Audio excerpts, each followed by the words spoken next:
about role models and helping girls to maintain high goals and ambitions. And when you have girls in an environment where education for them is devalued and they're coming home and they don't have a support system at home, it's really hard for them to aspire towards anything, really. And a large contributing factor to girls dropping out of school is that they don't have the guidance that they need. And by guidance, we need role models.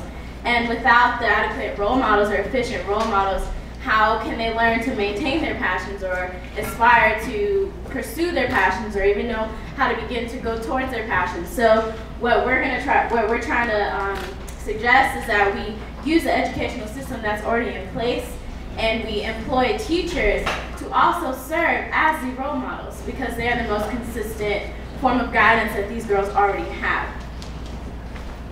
Yes, it was great to realize that we really didn't have to look far to find potential role models for these girls. Teachers who are in their schools are already a consistent presence in their lives, and they have really great cultural connections that would really well contribute to a role model program.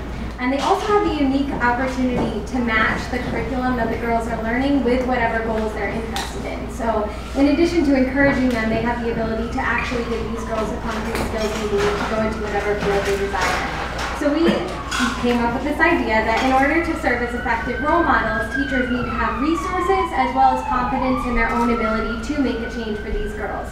So we would like to create a teacher training program that includes workshops, seminars, and home visits. Workshops would serve as informational sessions where teachers can learn about specific and concrete ways where they can empower their students, such as through sports after school or through healthcare access.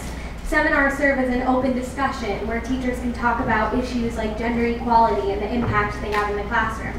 Home visits create a line of communication between parents and teachers, which also allows the teachers to see what needs they then need to address in the classroom. So this program will empower teachers with the concrete skills they need to serve as effective role models, which in turn gives them confidence in their ability to help young girls succeed. So now the real question lies, how are we going to implement this amazing idea? Well, United Nations education coordinators can come in and come up with a basic curriculum for these teachers to learn. Then consultants can come into the schools individually and come up with an individual plan for each school that's specified to their needs, and they work with the administration and the teachers. So the collaboration with the teachers would make the teachers feel like they have a say and they have power, making them more likely to implement this program rather than dismiss it. This program can only work if it's sustainable, and I think that's the most important part.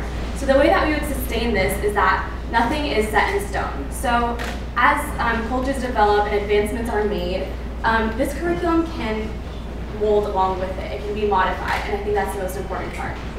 Also, a network of teachers can be formed, so via the internet, the teachers can discuss successes or any possible improvements that can be made, which I think will even better this program. Our main suggestion and overall is that putting the emphasis on the teachers is really important. By empowering these teachers and training them to empower these girls, we're teaching them to be even better educators than they already are. We assume that they are. Of course they are, because they're doing this already in the communities. And by doing this, by empowering these young girls and helping them achieve their full potential, they're filling the voids that these families and societies with different cultural beliefs, not necessarily wrong cultural beliefs, but different cultural beliefs than our own, are creating. So by empowering teachers, you empower the girls and you give them more opportunities to fulfill their potential.